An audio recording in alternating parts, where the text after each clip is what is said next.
had some times where there has been people that have been in the house before we got there, and the fire was way ahead of us before we were contacted, or someone called 911 to report it. Right. And due to the fuel load in the house and things like that, somebody could have been trapped and they died in the fire. Right. I've been on a couple of those.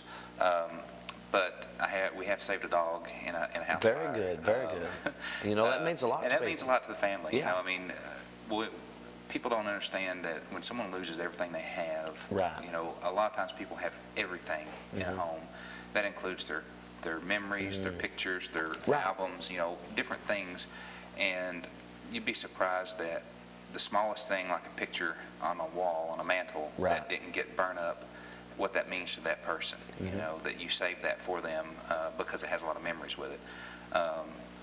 But the dog, for instance, we had a fire out on, I think it's Sally's Branch Road over in London, and pretty good sized fire, started in the garage and moved into the house, and we cut the fire off, and we had a lot of water in the house where we had, you know, fought the fire for probably 30, 40 minutes easy. Right.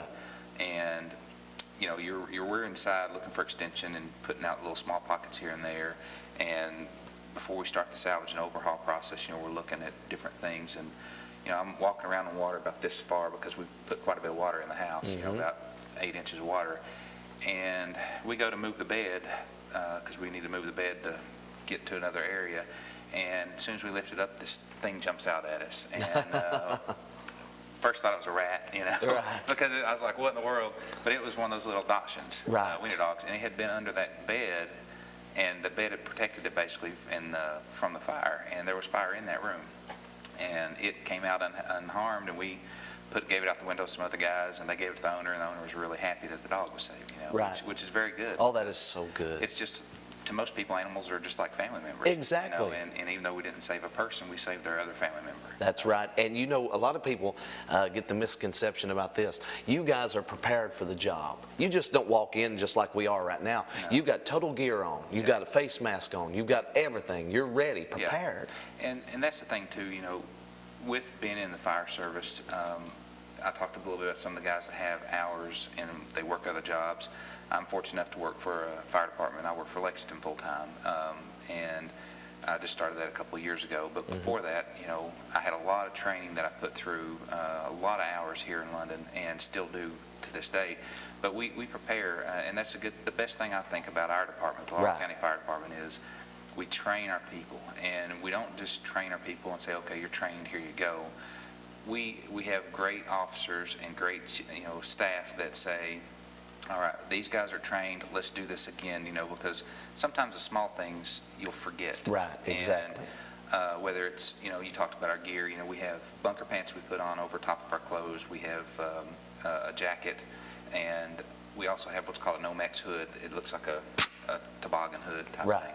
And if you leave that out from your shirt, out from your jacket, and don't have it tucked in correctly, you know, you can get burns up in there. Right. Or if you don't have it completely around your mask that you wear, you know, it can burn around your forehead, your ears, where the mask doesn't cover.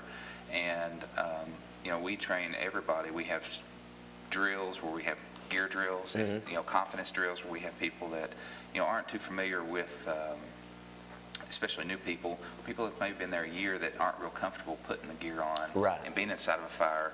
You know, we take them to the side and we let them work around the station, cleaning trucks, do whatever, and they have gear on, so they get comfortable with it. And that's the biggest thing is, you know, we're prepared in that aspect, and that's the best thing about our department is the training that I've had since I've been there has been great. And I wouldn't be in the position I am today if I wouldn't got that training early on and continue to get that training throughout my 8 years I've been there. And you know, there's things that happen, you know, tragedies in people's lives. Just about a week or two ago, right up in my community, there was a double-wide trailer that just burnt, you know. What's your best advice to people, like if your house is on fire, get out immediately? Don't try to put it out yourself? No.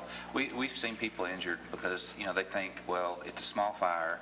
You know, it might start in the doorway of the living room or it might be in the kitchen, and they might think, I can put it out. Sometimes you can, you know, you might have the right extinguisher, you know, and I do recommend everybody having the right kind of extinguishers for the right use in their home, especially one in the kitchen. You know, have the right type of extinguisher for your kitchen. But if you have a fire, even if it's in what we call the incipient stage, where it's just burning like on top of this table, if you can't put that out, don't try, because you can get yourself hurt or somebody else, or you might cause it to spread. Right. And once you're out of the house, stay out. Don't go back in. If your kids are in there, and that's hard to tell people because people are like, that's my kid in there. But if your kids are in there, your dogs, or whatever, and you can't get to them as soon as, if you wake up and they're smoking your home, Right. and you can't get to your kids because there's fire, then don't try to go get them, because you're going to end up getting yourself hurt or killed. And that's our job. We'll Right. get there, not, whatever you live in, wherever you live at, I'm sorry. We're trained to do that, and we have the gear that helps protect us. And, that's why we do fire prevention at early ages. And that's one of the things that we teach the kids Right. all the time is, don't be afraid of a firefighter if you see him. If you're in your room as a child and they're